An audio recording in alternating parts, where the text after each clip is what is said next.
என்கிற ஒரு ஒருங்கிணைப்பு குழுவை உருவாக்கி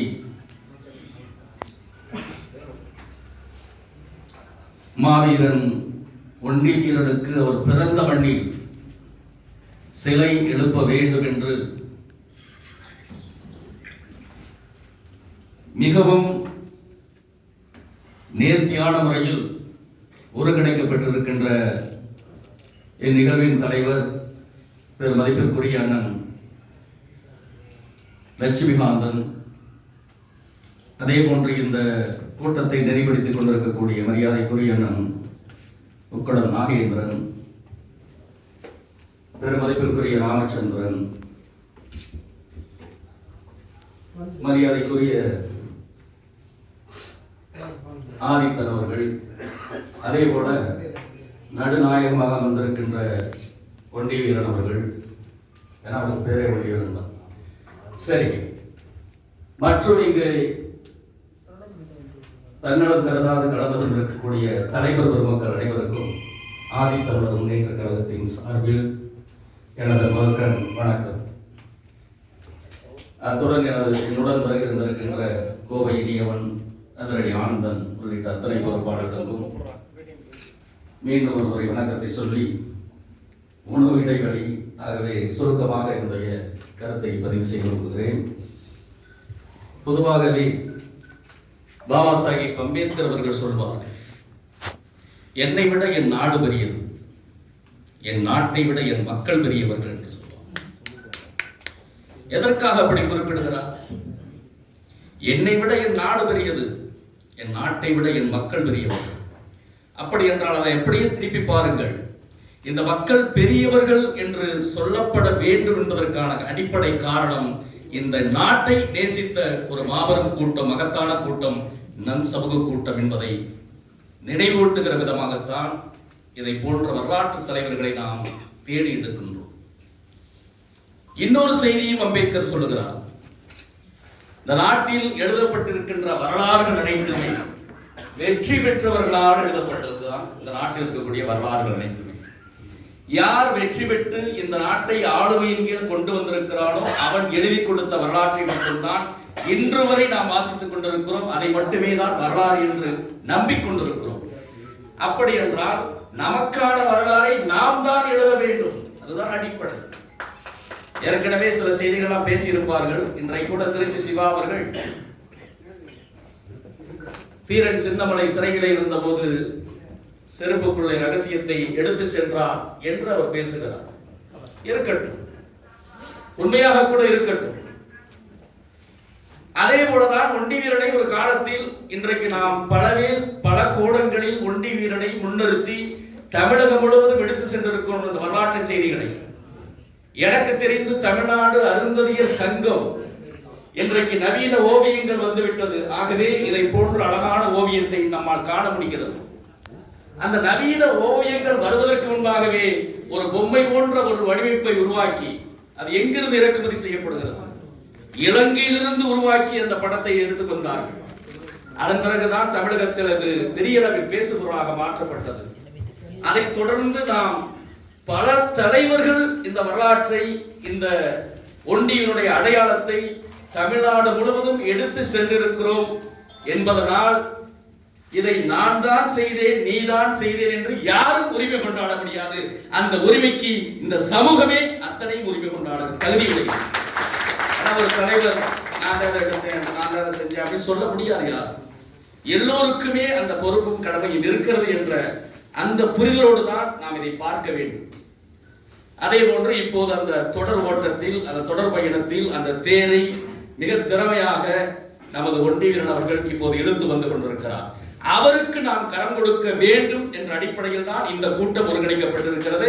இதில் முன்பாகவே ஆலோசித்திருக்கலாம், பின்பாக ஆலோசித்திருக்கலாம் என்பதெல்லாம் இங்கு விவாதம் அல்ல. ஒண்டி வீரனுக்கு அவர் பிறந்த மண்ணில் ஒரு சிலை எழுப்ப வேண்டும். ஏன் ஒண்டி வீரனை இந்த அளவுக்கு நாம் உயர்த்தி பிடிக்க வேண்டும்? சமூகத்திற்கு அவர் என்ன செய்து விட்டார்? பாபா சாஹிப் அம்பேத்கர் போல் சமூக நீதி கோட்பாட்டின் அடிப்படையில் இடஒதுக்கீடை உருவாக்கி தந்தாரா?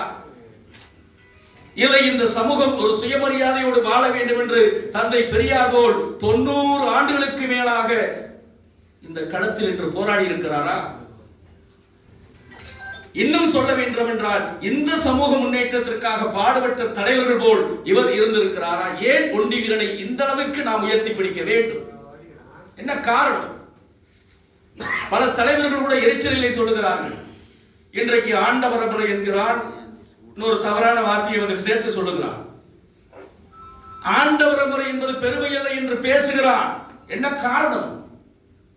அவனிடம் இதை போன்ற போர் வீரர்கள் இல்லை என்ற எரிச்சலில் அவன் பேசுகிறான். அதுதான் காரணம். நான் வெளிப்படையாகவே சொல்லுகிறேன். திருமாவளவன் இன்றைக்கும் சொல்லுகிறான், ஆண்ட பரம்பரை பேண்ட பரம்பரையா? என்னடா ஆண்ட பரம்பரை என்று அவர் பேசுகிறார் என்று சொன்னால், அந்த சமூகத்தில் இந்த மண் விடுதலைக்காக போராடிய ஒரு வீரன் கூட கிடையாது. ஆகவேதான் குயிலியை அவர்கள் சொந்தம் கொண்டாட துணிகிறார். ஒரு திரிவிவாதத்தை உருவாக்கி குயிலியை தனகான நபர்களாக மாற்ற அந்த குயிலி சாம்பவி என்ற வரலாறை கற்பிக்க பார்க்கிறார்கள். அதையெல்லாம் அடிச்சு தமிழ் மொழியாக்கிட்டாங்க நம்ம குயிலி வாரிசுகள். அங்கே இறங்க முடியாது. வரலாறு அதை சொல்லவில்லை. வரலாறை முழுமையாக ஆய்வு செய்தவர்கள் இன்றைக்கும் அந்த தேவர் சமூகம் என்று சொல்லப்படுகிற முக்குளத்தொழில் ஒரு பிரிவு அகமுடைய சமுதாயத்தினுடைய அந்த நூல் வடிவத்தில் கூட ஒண்டி அங்க இருக்கக்கூடிய குயிலிதான் அருந்ததி என்று சொல்லப்படுகிறது. இதை நாம் பெருமைக்காக எழுதவில்லை, அவர்கள் சொல்லுகிறார்கள். ஆகவே இதை போன்ற வரலாற்று தலைவர்களை ஏன் நாம் உயர்த்தி பிடிக்க வேண்டும் என்று சொன்னால், இன்றைக்கும் விடுதலை போராட்ட வரலாறை எப்படி குறிப்பிடுகிறார் என்று சொன்னால், 1875 என்று கருதுகிறேன். 1875 நடத்தப்பட்ட சிப்பாய் கழகம் எங்க நடந்தது? வேலூரில் நடந்தது. அந்த சிப்பாய் கழகத்தை தான் முதல் சுதந்திர போராட்ட வீரர் என்று சொல்லுகிறார்கள். அது என்ன சிப்பாய் கழகம் நாம் அறிந்திருப்போம். ஒரு சிலர் அறிந்திருக்கலாம், ஒரு சிலர் அறியாமல் இருக்கலாம். அதை மேலோட்டமாக கோடிட்டு காட்டுகிறேன். சிப்பாய் கழகம் என்பது எந்த மன்னனும் எந்த மன்னனுக்கு எதிராக போராடவில்லை. வெள்ளைக்காரன் இந்த மண்ணை ஆட்சி செய்கிற போது அவருடைய ராணுவ பிரிவில் பணியாற்றிய படை வீரர்களாக இருந்தவர்கள் அந்த முகாமுக்குள்ளே ஒரு கழகத்தை தொடங்குகிறார், ஒரு யுத்தத்தை தொடங்குகிறார்கள். அது என்ன யுத்தம் என்று சொன்னால், சிப்பாய்கள் பயன்படுத்துகின்ற தோட்டா என்று சொல்லப்படுகிற ரவை, அந்த குண்டு, அந்த குண்டில் ஒரு பாதுகாப்பிற்காக மாட்டுக் கொழுப்பையும் பன்றி கொழுப்பையும் தடவி முலாம் பூசி அதை பயன்படுத்த சொல்லுவார்கள். மாட்டுக் கொழுப்பை பயன்படுத்துவது கூடாது, ஏனென்றால் அது நான் வணங்குகின்ற கடவுள் என்று எதிர்த்தார்கள் இந்துக்கள். பன்றி கொழுப்பு எங்களுக்கு ஆகாது என்று இஸ்லாமியர்கள் ஒரு பக்கம் கழகத்தை தொடங்கினார்கள். இது அனைத்துமே ராணுவ முகாமுக்குள் நடந்த கழகம். இப்படி இஸ்லாமியர்களும் இந்துக்களும் இணைந்து ஒரு மிகப்பெரிய கழகத்தை தொடங்கினார்கள். அதைத்தான் சிப்பாய் கழகம் என்றார்கள். சிப்பாய் என்றால் உங்களுக்கு தெரியும், படை வீரர்கள். அவர்கள் நடத்திய அந்த கழகத்தை இன்றைக்கு முதல் விடுதலை போராட்ட கழகம் என்று சொல்லுகிறார்கள். அதுவல்ல, அதற்கு முன்பாகவே 100 ஆண்டுகளுக்கு முன்பாகவே இந்திய நாட்டின் கடைக்கோடி எல்லை எது? நெல்லை. அந்த கடைக்கோடுக்கும் கடைக்கோடி எல்லை எது? நெற்கட்டன் செவையல். அந்த செவையலில் உருவாகி வந்தான் ஒண்டி வீரன். அவன் தொடங்கிய போர்தான் முதல் விடுதலை போர். அந்த பெருமை நம்மிடம் அவன் சொல்ல சும்மா சொல்லக்கூடாது. விடுதலை போராட்ட வரலாறை இன்று பதிவு செய்திருக்கிறார்கள் என்று சொன்னால் சிப்பாய் கழகத்தை சொல்கிறார்கள். அதன் பிறகுதான் வீரபாண்டிய கட்டபொம்மன் வருகிறார். ஏன் மருது சகோதரர்கள் வருகிறார்கள். இன்னும் சொல்ல வேண்டும் என்றால் வேலுநாச்சியார் வருகிறார். ஆனால் தொடக்கம் எங்கே? தொடக்கம் என்பது நெற்கட்டன் சபையலில் தொடங்கிய முதல் போர் என்பது 1755. ஏறக்குறைய சிப்பாய் கழகத்திற்கு முன்பாகவே 100 ஆண்டுகளுக்கு முன்பாகவே அங்கு கழகத்தை தொடங்கியவன் ஒரு பகடை என்ற சக்கிலியன் என்பதை புரிந்து கொள்ள வேண்டும். அது மட்டுமல்ல, பூலித்தேவனும் அவரும் இடைபிரியாத நண்பர்கள். மரியாதைக்குரிய தலைவர்கள் பேசிய போது சொன்னார்கள், பாளையத்துடைய மன்னன். பாளையம் என்றால் என்னங்க? சாதாரண ஒரு கிராமம் தான் பாளையம். உங்களுக்கு லட்சக்கணக்கானோர் திரண்டிருப்பது பாளையம் அல்ல. 100 பேர் கூடியிருந்தால் 100 பேரை பாதுகாக்கின்ற தலைமை பொறுப்பேற்கிறவன் பாளைய தலைவனாக இருந்தான்.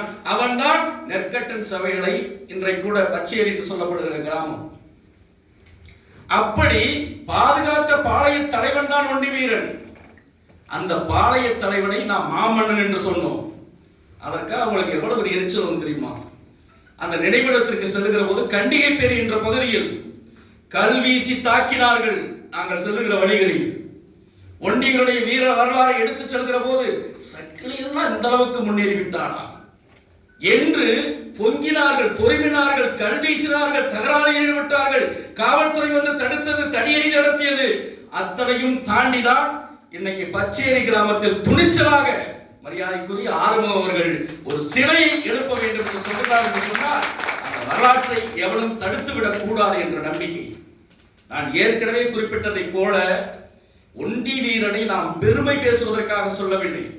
ஒரு சமூகத்தினுடைய அடையாளம் இங்கே அடங்கியிருக்கிறது. அழகா சொன்னாங்க, நம்மளும் போர்க்குடி விவசாய குடி. ஒரே வரியில் சொல்றாங்க, ஏலும் போரும் எனது அடையாளம், எனக்கு சூட்டாத இழிதொழில் அடையாளம்.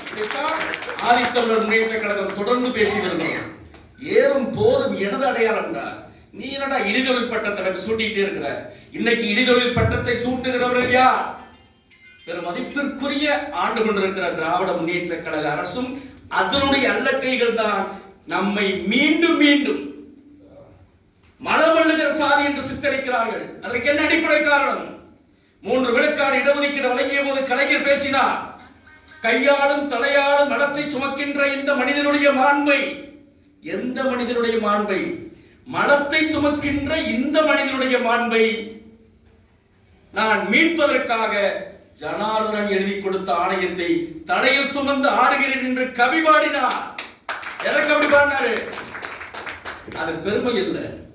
கையாளும் தலையாளும் மனத்தை சுமந்து சாகின்ற சக்கிலியனே, உனக்கான விடுதலையை தருவதற்காகத்தான் 3 விழுக்காடு இடஒதுக்கீடு கொடுத்தேன் என்று தவறான ஒரு புள்ளி விவரத்தை சொன்னார்.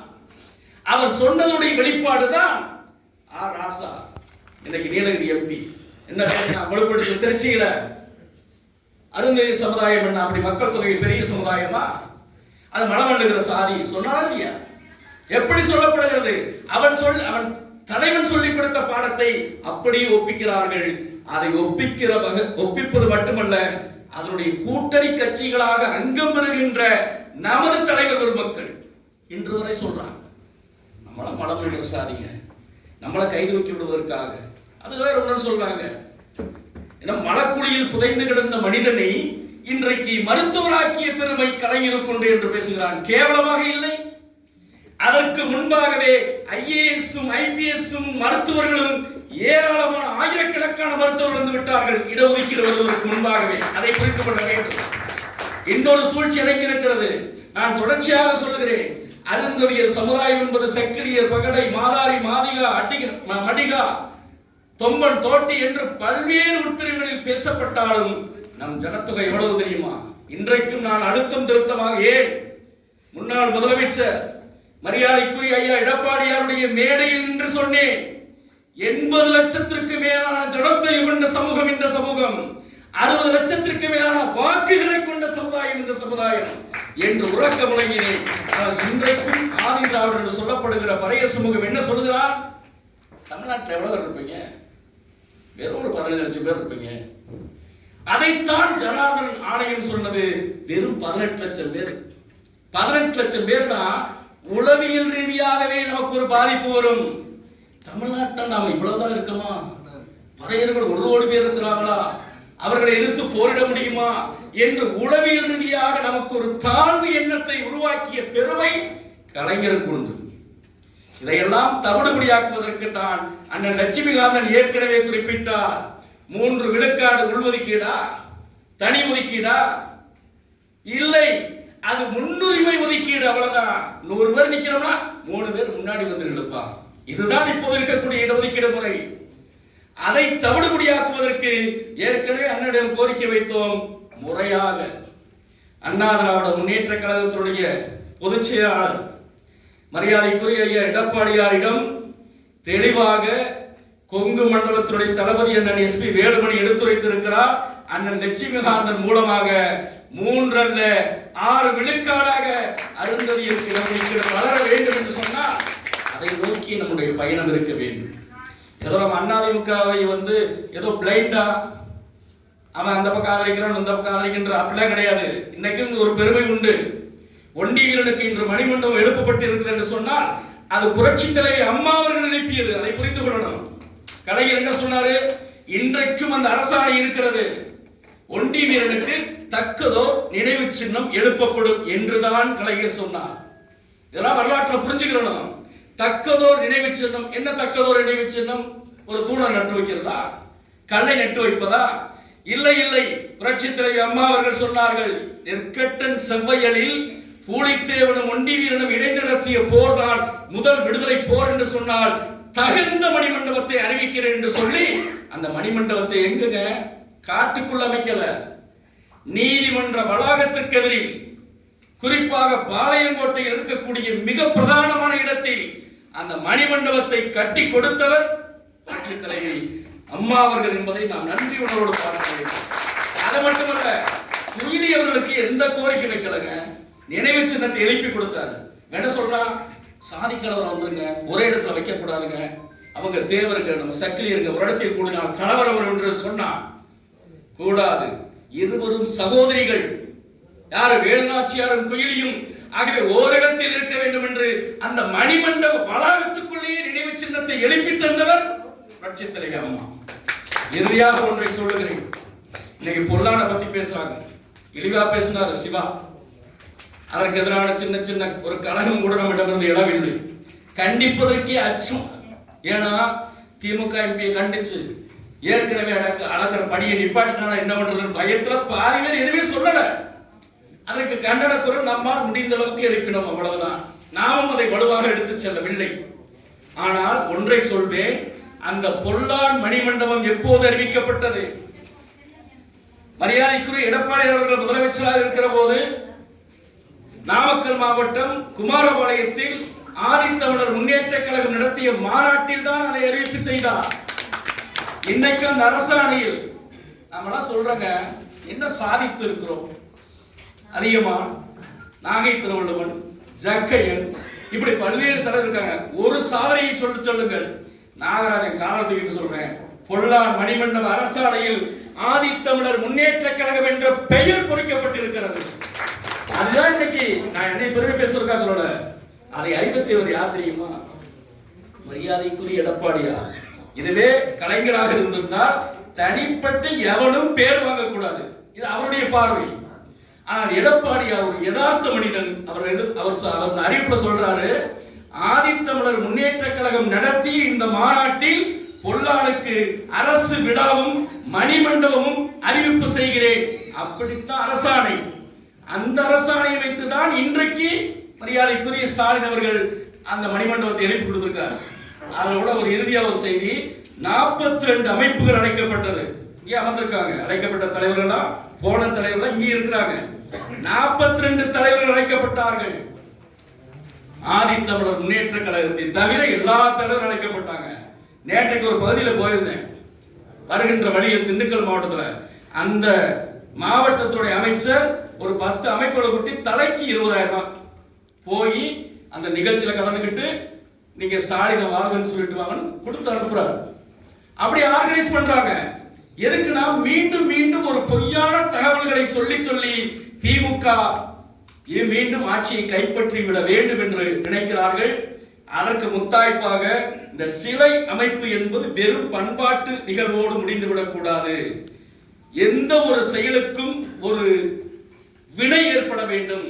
அந்த வினை ஏற்பட வேண்டும் என்றால் உண்மையாகவே அருந்ததியர் சமூகத்திற்கு யார் நல்லது செய்தார்கள், செய்வார்கள், இனி எதிர்காலத்தில் மேலோக்கி கொண்டு வருவார்கள் என்ற நம்பிக்கையோடு தான் நம் அரசியல் களம் அமைய வேண்டும் என்ற வகையில் தான் நேற்றை கூட மதுரையில் ஆதித்தமிழர் முன்னேற்ற கழகத்திலிருந்து கூண்டோடு விலகி ஆதித்தமிழர் முன்னேற்ற கழகத்தில் தங்களை இணைத்துக் கொண்டிருக்கிறார்கள்.